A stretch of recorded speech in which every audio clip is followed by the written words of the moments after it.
আইনজীবী, সাংবাদিক, বুদ্ধিজীবী এবং আমাদের আওয়ামী লীগের নেতা কর্মী, পুলিশ বাহিনী সহ আনসার বিডিপি মুক্ত করা থেকে শুরু করে যুদ্ধে এবং সেই 2007 সালে যখন আমাকে দেশে ফিরতে বাধা দিয়েছিল তখনকার সরকার, সে সময়ও আপনাদের সকলের সহযোগিতা পেয়েছি।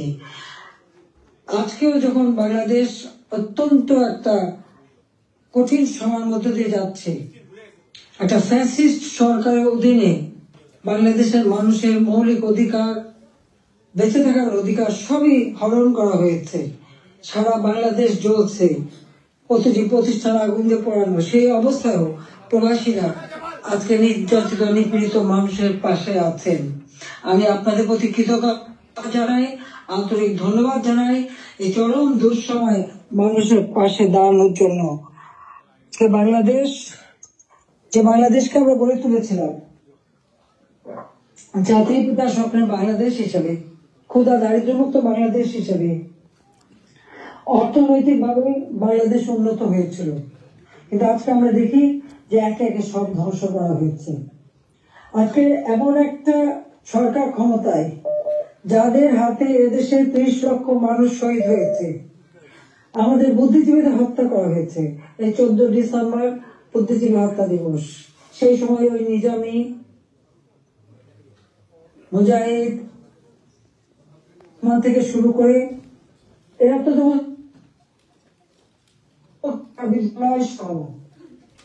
বিশ্ববিদ্যালয় থেকে শিক্ষক, ইঞ্জিনিয়ার, ডাক্তার সকল বুদ্ধিজীবীদেরকে তুলে নিয়ে যে নির্মমভাবে হত্যা করা হয়।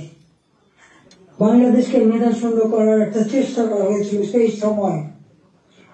একদিকে পাকিস্তানি হানাদার বাহিনী, তাদের গণহত্যা, আর সেই সাথে সাথে এই আলবদর রাজাকার আল-শামস বাহিনী বানিয়ে আমাদের একদিকে গণহত্যা, পাকিস্তানি হানাদার বাহিনীকে সহযোগিতা করা, অপরদিকে বুদ্ধিজীবীদের হত্যা করেছিল, যারা সেই ডিসেম্বর মাসের 14 তারিখ মানে 10 তারিখ থেকে 14 তারিখ পর্যন্ত কয়েক শত বুদ্ধিজীবীকে নির্মম ভাবে হত্যা করে। আমি তাদেরও আত্মার শান্তি কামনা করি, মাগফিরাত কামনা করি।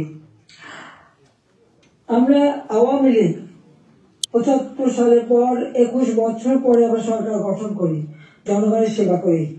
2008-এর নির্বাচনে আমরা জয়ী হই।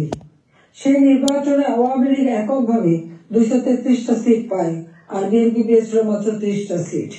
জনগণের ম্যান্ডেট নিয়ে আমরা সরকার গঠন করে জনগণের কল্যাণে কাজ শুরু করি, যার ফলে এদেশের জনগণ 2014 সালের নির্বাচন, 2018 সালের নির্বাচন এবং 2024 সালের নির্বাচনে স্বতঃস্ফূর্ত ভাবে একটা অবাধ, নিরপেক্ষ, সুষ্ঠু নির্বাচনের মাধ্যমে বাংলাদেশ আওয়ামী লীগকে বারবার ভোট দিয়ে তাদের সেবা করার সুযোগ দিয়েছে। দুর্ভাগ্যের বিষয় হলো 2024-এ সরকার গঠন করার পর আমরা সব দেশকে এগিয়ে নিয়ে যাচ্ছি। এই বাংলাদেশকে একটা যুদ্ধ বিধ্বস্ত বাংলাদেশ গড়ে তুলে জাতির পিতা বঙ্গবন্ধু শেখ মুজিব উনার একটা সম্পূর্ণত দেশ হিসেবে প্রতিষ্ঠা করে দিয়েছিলেন, যেটা আন্তর্জাতিকভাবে স্বীকৃত, জাতিসংঘ কর্তৃক স্বীকৃত ছিল।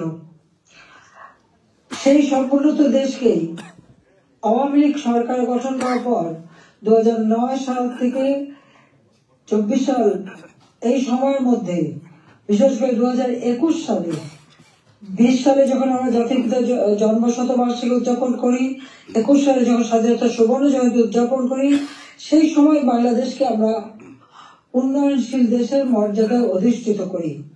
অর্থাৎ যেখানে বাংলাদেশ যেখানে জাতির পিতা বাংলাদেশকে রেখে গিয়েছিলেন, সেই জায়গা থেকে আমরা জাতির পিতার আদর্শ ধারণ করে তার পদাঙ্ক অনুসরণ করে বাংলাদেশকে আমরা উন্নয়নশীল দেশের মর্যাদা এনে দিই, জনগণের মৌলিক চাহিদা পূরণ করি, দারিদ্রের হার 41 ভাগ থেকে 18.7 ভাগে নামিয়ে আনি, হত দরিদ্র যা 25.1 ভাগ ছিল সেটা আমরা 5.6 ভাগে নামিয়ে আনি। আমাদের লক্ষ্য ছিল বাংলাদেশ সম্পূর্ণভাবে অতি দারিদ্র মুক্ত হবে, আর সেই লক্ষ্য নিয়ে ব্যাপক কর্মসূচি বাস্তবায়ন করি।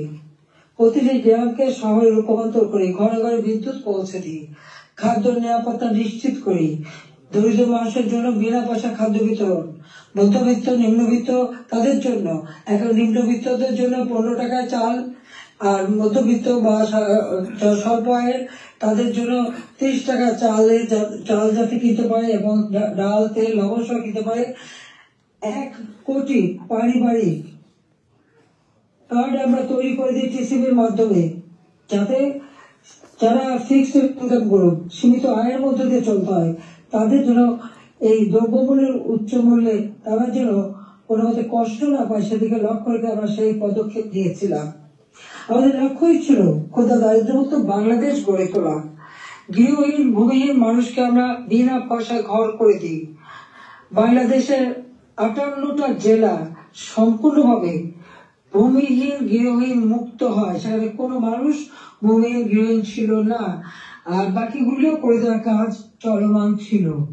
আমরা এই বছরেই বাংলাদেশকে ভূমিহীন গৃহহীন মুক্ত একটা মানব কল্যাণে রাষ্ট্র হিসেবে গড়ে তুলতে পারতাম, কিন্তু আমাদের দুর্ভাগ্য যে চরমভাবে একটা চক্রান্ত শুরু হয়।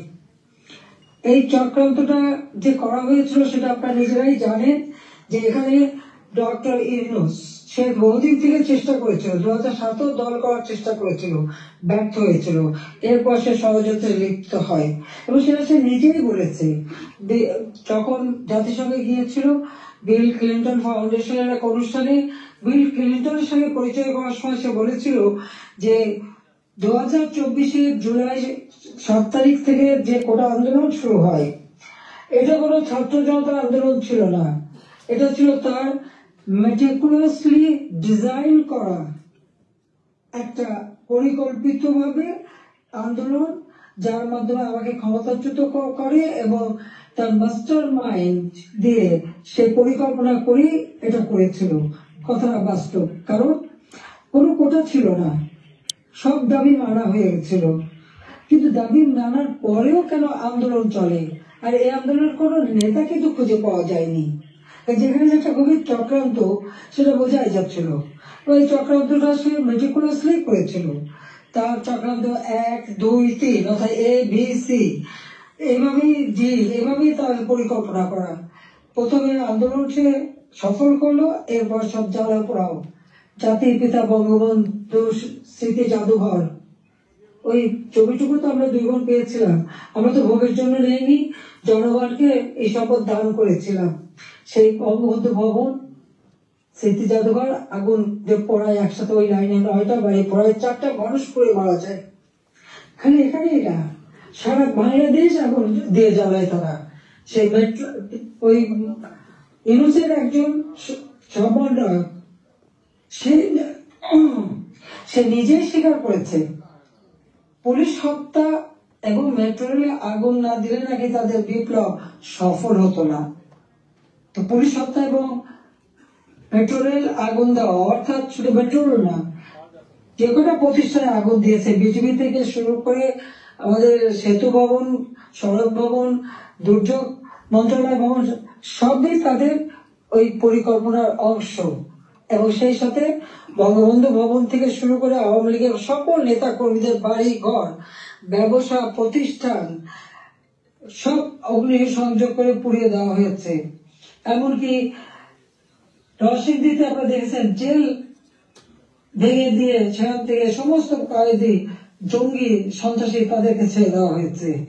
শুধু তাই না, ইউনূস ক্ষমতা এসে যত জঙ্গি সন্ত্রাসী ছিল তাদেরকে তারা ছেড়ে দিয়েছে, মুক্ত করেছে। এমনকি 21 আগস্ট গ্রেনেড হামলা যারা আসামি তাদেরকে ছেড়ে দিয়েছে।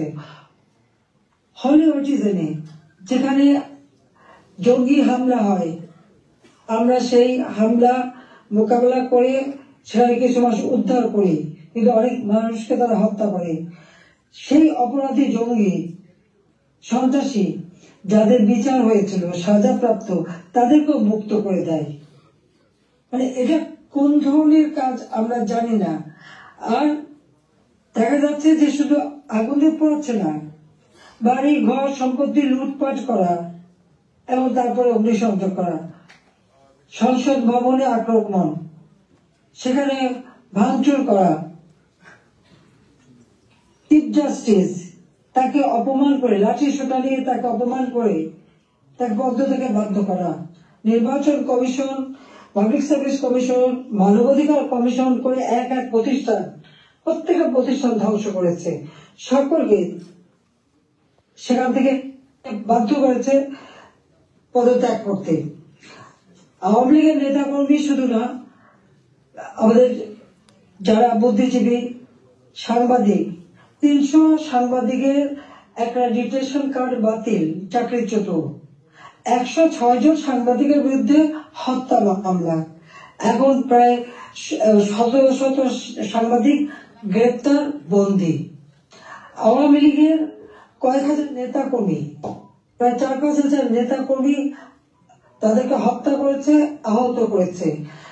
পুলিশ 3000-এর মতো পুলিশ তাদেরকে পুলিশকে হত্যা করেছে। আনসার 40 জন আনসারের কোনো খবরই নাই, তাদের গুম হয়ে গেছে, তারা বাড়ি ঘরে আসতে পারে না, জানেও না তারা কোথায় আছে, তাদেরকে মেরে তাদেরকে লাশ পর্যন্ত গুম করে দেওয়া হয়েছে। সব ব্যবসায়ী, সাংবাদিক, সংস্কৃতি কর্মী, পেশাজীবী প্রত্যেকের বিরুদ্ধে মিথ্যা মামলা আর হত্যা মামলা। আমি জানি না পৃথিবীর কোন দেশে এত হত্যা মামলা হয় কিনা। আমার নিজের একার বিরুদ্ধেই তো বোধহয় 250 মামলা, তাও আবার হত্যা মামলাই অধিকাংশ। একদিকে হত্যা মামলা দিয়েছে এবং আমাদের যত নেতা কর্মী তাদেরকে গ্রেপ্তার করেছে। গ্রেপ্তার করবার পর যখন কোর্টে নেয়, তাদের উপর হামলা করা হয়। এটা তো পৃথিবীতে আমরা কোনোদিন দেখিনি। আপনারা জানেন যে এমনকি একজন সাধু চিন্ময় কৃষ্ণ দাস, তাকে গ্রেপ্তার করা হলো, কিন্তু তার পক্ষে আইনজীবী দাঁড়াতে পারবে না। এটা কোন ধরনের বিচার যে একজন আসামির পক্ষে আইনজীবী দাঁড়াতে পারবে না? যদি কোনো আসামি আইনজীবী না দিতে পারে তো এটা সরকারের দায়িত্ব আইনজীবী নিয়োগ দিয়ে দেওয়া, ন্যায় বিচারের স্বার্থে।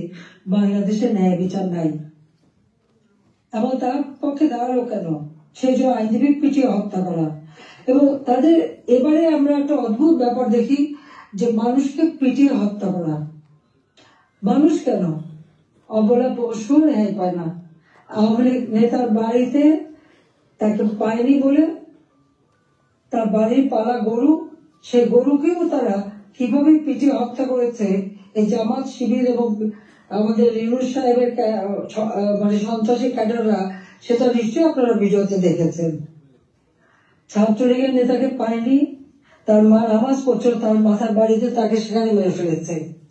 যুবলীগের নেতা এই বলবি বাজারে গত কালকের ঘটনা, 7 তারিখে সেখানে আগুন দিয়ে যুবলীগ নেতার মা এবং চাচিকে পুড়িয়ে হত্যা করেছে।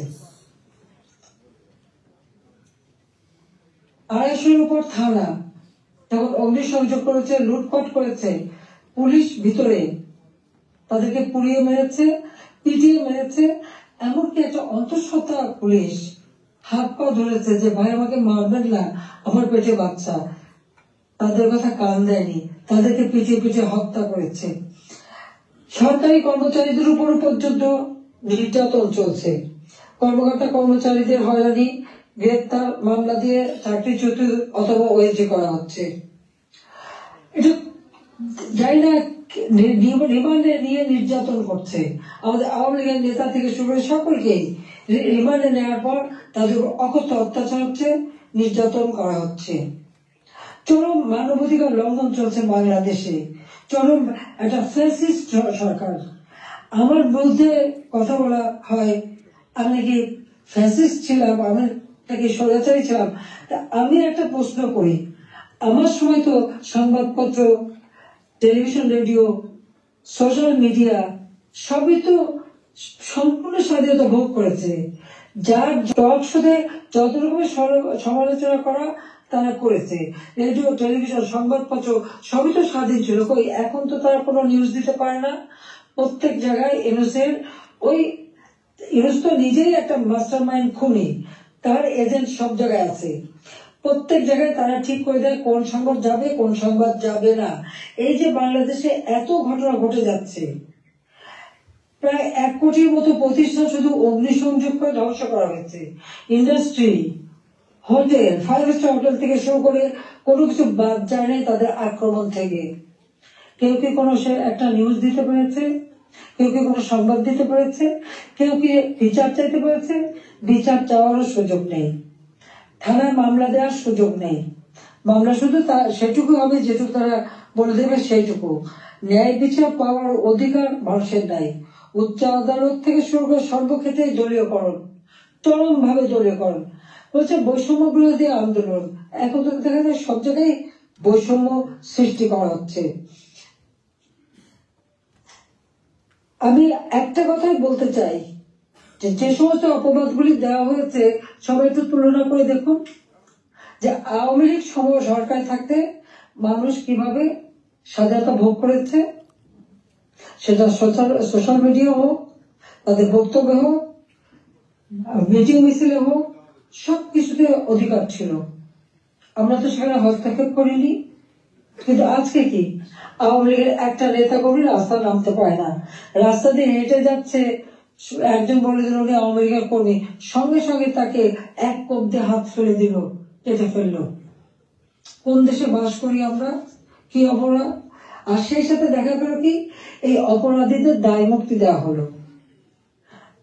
জুলাই 15 তারিখ থেকে এ পর্যন্ত যাদের হত্যা করা হয়েছে,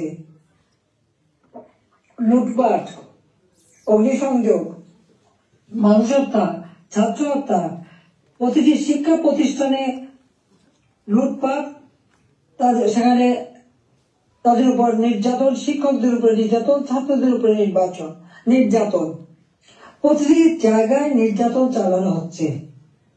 আপনারা কি একবার ভাবতে পারেন?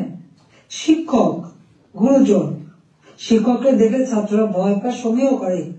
আর আমরা কি দেখলাম?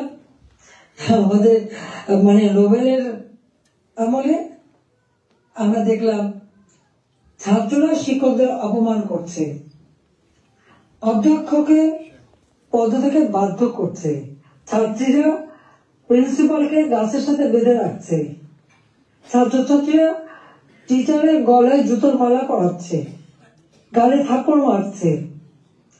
এটা কোন ধরনের আচরণ এই কোমলমতি শিক্ষক ছাত্রছাত্রীদের শেখানো হচ্ছে? এদের ভবিষ্যৎটা কি? এরা কি আবার ভবিষ্যতে কোনদিন বলে বসবে তুমি আবার বাবা না রিজাইন করো, যেমন শিক্ষকদের রিজাইন করিয়েছে? কোনদিন বাকি বলবে তুমি আমার মা না, তুমি এখন রিজাইন করো, মাতৃত্ব থেকে রিজাইন করো, পিতৃত্ব থেকে রিজাইন করো, সেটাই হয়তো বলে বসবে। এটা কি অভিভাবকরা দেখে না? এটা কি ধরনের এই জাতিকে কিভাবে গড়ে তুলছে সেটাই আমার প্রশ্ন। আমরা তো শিক্ষা দীক্ষায় সব দিক থেকে সুযোগ করে দিয়েছি, আমরা শিক্ষা বৃত্তি দিয়েছি, বয়স্ক ভাতা, বিধবা ভাতা, প্রতিবন্ধী ভাতা, মুক্তিযোদ্ধা ভাতা দিয়েছি, সব বন্ধ করে দিয়েছে। আজকে হাহাকার। বাংলাদেশে আওয়ামী লীগ সরকার বলে কোনো মানুষ ভিক্ষা করতে হতো না। হ্যাঁ, কিছু প্রফেশনাল ভিখারি ছিল, সেটা আলাদা, কিন্তু মানুষকে তো ওইভাবে খাবারের জন্য হাহাকার করতে হতো না। মানুষ তো 3 বেলা খাবার পাচ্ছিল, আজকে সেটাও পায় না। আপনারা দেখেন গরিব মানুষগুলি দিনমজুর, কাজ পায় না, বেকারত্ব বেড়ে যাচ্ছে, যুবকরা কোনো কাজ পাচ্ছে না। আমরা ডিজিটাল বাংলাদেশ করেছি, আমরা ট্রেনিং দিচ্ছি, কম্পিউটার ট্রেনিং এবং ইনকিউবেশন সেন্টার করে দিয়েছি, হাইটেক পার্ক করেছি, বঙ্গবন্ধু স্যাটেলাইট উৎক্ষেপণ করেছি, কর্মসংস্থান গ্রাম পর্যায় পর্যন্ত ওয়াইফাই কানেকশন, ব্রডব্যান্ড কানেকশন আমরা দিয়েছি, মানুষ কাজ করে খেতে পারে, ট্রেনিং দিচ্ছি। আর এখন বিদ্যুৎ নাই, কেউ কাজ করতে পারে না, প্রত্যেকটা গ্রামকে শহরে রূপান্তর করেছি, আমরা রাস্তাঘাট, পুল, ব্রিজ সব করেছি। এখনো বলে এই বড় বড় মেগা প্রজেক্ট, এটা দুর্নীতি খুঁজবে। হ্যাঁ, আমি চ্যালেঞ্জ দিচ্ছি, দুর্নীতি খুঁজে বের করুক। মানি লন্ডারিং এর কথা একজনে আমি দেখলাম এক কমিটি বানিয়েছে, তারা বলে দিল অর্থনীতির বিষয়ে। আমার প্রশ্ন, মানি লন্ডারিং এর খোঁজ করবেন, সবার আগে ওই ইউনুসের মানি লন্ডারিং এর খোঁজটা করুন, ফোনের আগে সেই হিসাবটা বের করেন, তাহলে দেখবো সৎসাহস আছে। নিজের নামে দুর্নীতির মামলা হয়েছে, সেই দুর্নীতি দমন কমিশন তাদেরকেও পদত্যাগে বাধ্য করে দলীয়করণ করা হয়েছে, আর সেই দুর্নীতির মামলা, সব মামলা প্রত্যাহার করে নেওয়া হয়েছে। 666 কোটি টাকা ট্যাক্স, কত সম্পদের মালিক যে এত টাকা ট্যাক্স হয়, সেই ট্যাক্সও তার দেওয়া লাগবে করিয়ে নিয়ে, নিজের দুর্নীতি মামলা প্রত্যাহার করে নিয়ে অন্যের দুর্নীতি খুঁজতে যাওয়া আর অন্যকে ট্যাক্স দেওয়ার জন্য আবেদন করা, এটা কোন ধরনের মানসিকতার, কোন ধরনের খেলা? বা এটা তো জাতির সাথে তামাশা করা, সেটা তো তামাশা করছে, এটাই আমার মনে হচ্ছে। আজকে বিচার নেই, মানুষ ন্যায় বিচার থেকে বঞ্চিত, আজকে মানুষের পেটে খাবার নেই, আজকে চারিদিকে হাহাকার, মানুষের কথা বলার অধিকার নেই, রাজনীতি করার অধিকার নাই। আমাদের আওয়ামী লীগ কোন অপরাধটা করেছে?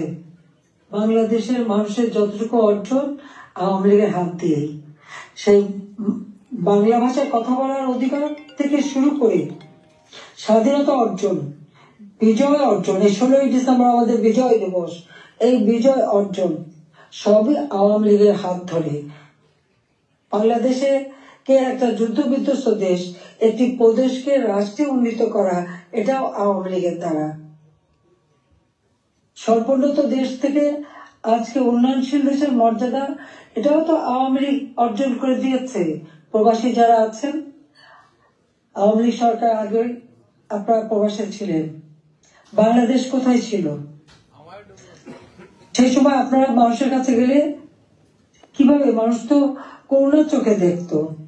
জাতিপিতা বলেছিলেন ভিক্ষুক জাতির কোনো ইজ্জত থাকে না। তাহলে ভিক্ষুক জাতি হতে চায়নি, আত্মমর্যাদাশীল জাতি হিসেবে বাংলাদেশকে গড়তে চেয়েছিলাম, আর সেভাবে গড়েছিলাম। আপনারা নিজে একবার চিন্তা করে দেখেন, আমি সরকারে থাকতে বাংলাদেশ শুনলে পৃথিবী কি বলতো? পৃথিবী বলতো বাংলাদেশ উন্নয়নশীল দেশ, বাংলাদেশ একটা উন্নয়নের মডেল, বাংলাদেশের উন্নয়ন একটা বিস্ময়। বাংলাদেশের মানুষ যেখানে যেত মর্যাদা পেত। আমরা নিজস্ব অর্থায়নে পদ্মা সেতু নির্মাণ করে বাংলাদেশকে দেখিয়ে দিই এবং সারা বিশ্বকে দেখিয়েছি বাংলাদেশ পারে, অসাধ্য সাধন করতে পারে, সেটা আমরা দেখিয়েছিলাম। কিন্তু আজকে যিনি পদ্মা সেতু টাকাও বন্ধ করেছিলেন একটা এমডি পদে থাকতে পারেননি বলে সরকারের মধ্যে মামলা করে হেরে গিয়েছিল, যিনি লেবারদের অর্থ আত্মসাৎ করে সেই টাকা দুর্নীতি করে লেবার কোর্টে মামলায় সাজাপ্রাপ্ত আসামি হচ্ছে ইউনূস। লেবার কোর্টে তার সাজা হওয়ার পর সে যখন জামিনে আবেদন করে, সে কিন্তু জামিন পেয়েছিল, সরকারের পক্ষ থেকে তো বাধা দেওয়া হয়নি। কিন্তু আজকে দেখেন আপনারা, হাজার হাজার আওয়ামী লীগের নেতা কর্মী, প্রায় 30,000-এর মতো মামলা দিয়েছে। সব মামলা বেশিরভাগ হলো, 90% হলো হত্যা মামলা, কেউ জামিন পাবে না। সে তো সাজা পেয়েও জামিন পেয়েছিল আওয়ামী লীগ সরকারের আমলে। সে নিজে একটু ভেবে দেখুক, আপনারাও বিচার করে দেখেন। আমি বিশ্বের সবাইকে বলতে আপনারাও বিচার করেন। কই আওয়ামী লীগ তো বাধা দেয়নি কোনো।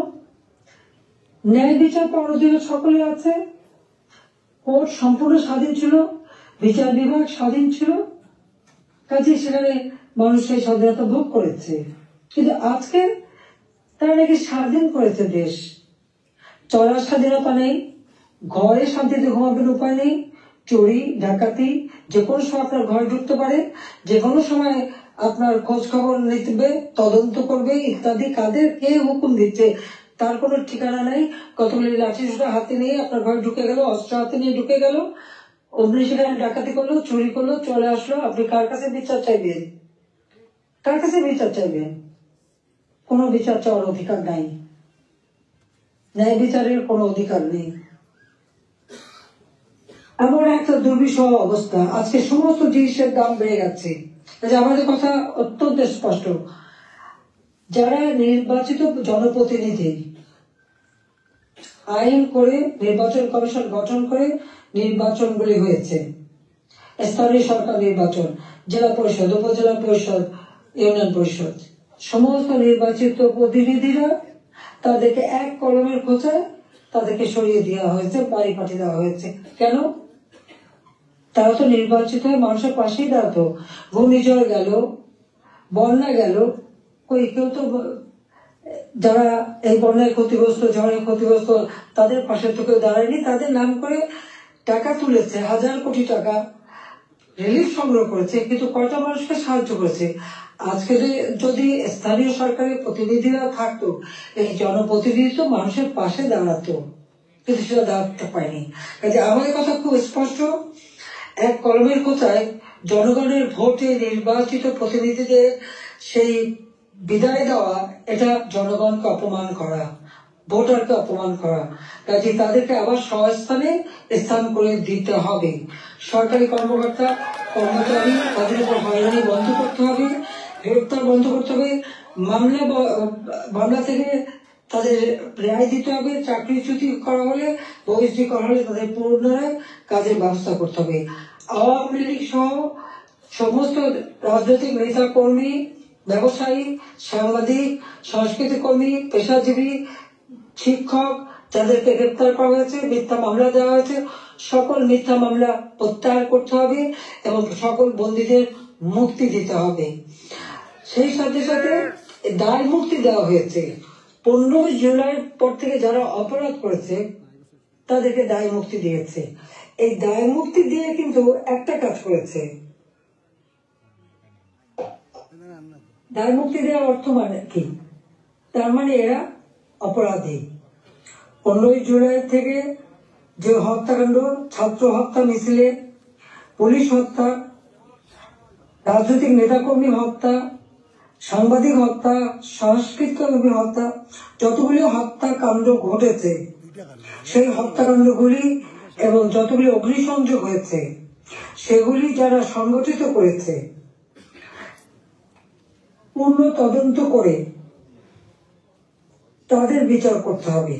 আর এই মিথ্যা মামলাগুলি যাদের বিরুদ্ধে দেওয়া হয়েছে সব মামলা প্রত্যাহার করতে হবে। 15 জুলাই থেকে 8 আগস্ট পর্যন্ত যাদের দায় মুক্তি দেওয়া হয়েছে, এই দায় মুক্তি দেওয়ার কোনো অধিকার নেই, তাদের বিচার করতে হবে। কারণ দায় মুক্তি দিয়ে আমাদের মাস্টার মাইন্ড খুনি ইউনূস সাহেব এটাই প্রমাণ করেছে যে এরা সব অপরাধী, এই সমস্ত অপরাধ তারা করেছে। একই সাথে মিছিল করেছে, ক্লোজ রেঞ্জে গুলি করা হয়েছে, মানুষ মারা হয়েছে। আবু সাঈদের হত্যাকাণ্ড, মুগ্ধর হত্যাকাণ্ড, সব হত্যাকাণ্ডের জন্য কিন্তু এই মাস্টার মাইন্ডারই দায়ী। কারণ তারাই এই হত্যাকাণ্ড ঘটিয়েছিল, কারণ লাশ ফেলো সরকার পড়ে যাবে। হ্যাঁ, শক্তি প্রয়োগ করতাম, অনেক লাশ পড়তো, আমি সরে আসতাম না, কিন্তু আমি তো লাশের উপরে লাশ ফেলতে চাইনি। আমি তো চাইনি মানুষ আরো জীবন দিক, কারণ আমি তো স্পষ্ট দেখতে পাচ্ছি যে পরিকল্পিতভাবে হত্যা হচ্ছে।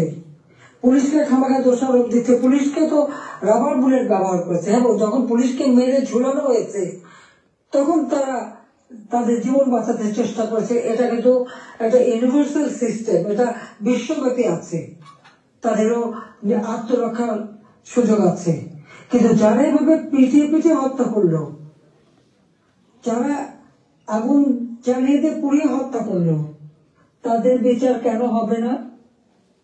যারা ঘরে ঘরে যে লুটপাট করলো, আগুন দিল, এমপি হোস্টেল, সংসদ ভবন, সেগুলি যারা ভাঙচুর করেছে, প্রত্যেকটা এমপি হোস্টেলের রুম তারা লুটপাট করেছে, তারা ভেঙে ভেঙে।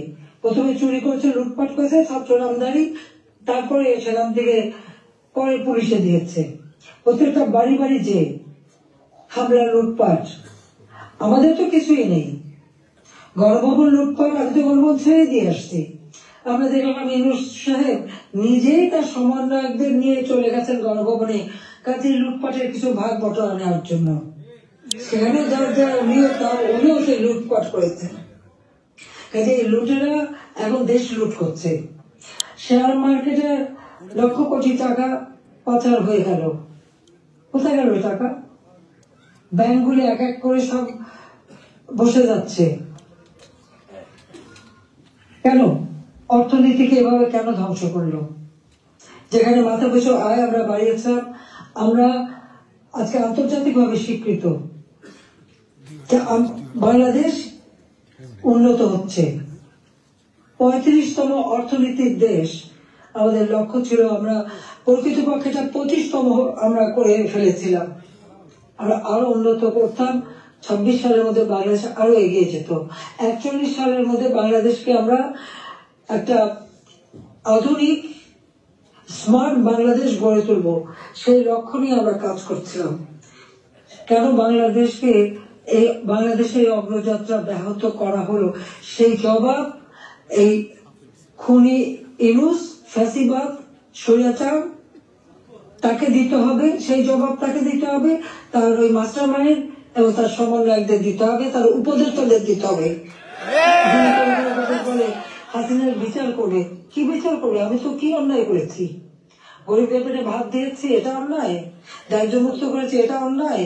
জনগণকে কথা বলার সুযোগ দিয়েছি, ভোটের অধিকার ফিরিয়ে দিয়েছি, হত্যাকুশ ষড়যন্ত্র রাজনীতি বন্ধ করেছি, এইগুলি আমার অন্যায়? আমার হাত দিয়ে তো কোনো খুন হয়নি। আমি তো মানুষের জীবন দিতে আসিনি, আমি মানুষের জীবন দিয়েছি, জীবন উন্নত করেছি। যারা জীবন নিয়েছে, যারা হত্যাকাণ্ডের সঙ্গে জড়িত, তাদের বিচার হবে। এবং সংবিধানের 7ম অনুচ্ছেদে খ অনুযায়ী কেউ যদি অবৈধভাবে ক্ষমতা দখল করে, তার বিচার হয়। একজন জনপ্রতিনিধি আরেকজন জনপ্রতিনিধির কাছে ক্ষমতা হস্তান্তর করতে পারে। আমি তো সেই সুযোগ পাইনি, আমি সরে এসেছিলাম যেন লাশের উপর লাশ না পড়ে, সেই জন্য। দুর্ভাগ্যের বিষয় যে থামেনি। একদিন ইনশাআল্লাহ সেই দিনে আসবে, এই খুনিদের বিচার একদিন বাংলার মাটিতে হবেই হবে। আমরা করবো, যেমন যুদ্ধ অপরাধীদের বিচার করেছি, 15 আগস্টের হত্যাকারীদের বিচার করেছি। আমি জানি এই যুদ্ধ অপরাধীদের বিচার করেছি বলেই আমার বিরুদ্ধে মামলা, এবং আইসিটিতে ওই আন্তর্জাতিক যে ট্রাইব্যুনাল আমরা করেছিলাম যুদ্ধ অপরাধীদের বিচার করতে, আজকে সেই কোর্ট করে সেখানে আমার মামলা হবে, সেখানে আমার বিচার হবে। কেন? সেই সময় যুদ্ধ অপরাধীদের যে ডিফেন্সে ছিল তাকেই করেছে চিফ প্রসিকিউটর এই আইসিটি। আর জামাতের একটা দল হয়েছিল এবি পার্টি, সেই পার্টির যে একজন প্রেসিডেন্ট ছিল, সে হয়ে গেছে এই আইসিটির চেয়ারম্যান। তো সেখানে ন্যায় বিচার কি করে হবে?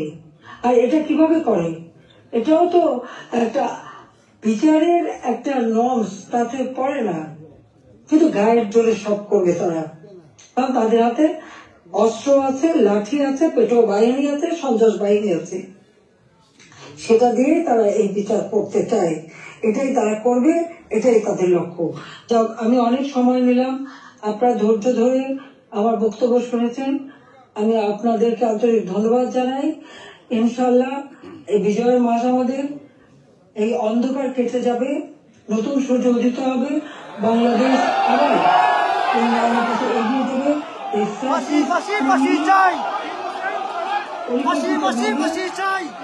যে আমাদের দেশকে ধ্বংস করছে, তার যে চামাচামুন্ডা সন্ত্রাস বাহিনী, তার উপদেষ্টা, তার সমন্বয়, ইনশাআল্লাহ বাংলাদেশের জনগণই তাদের বিচার করবে, সে বিচার হবে।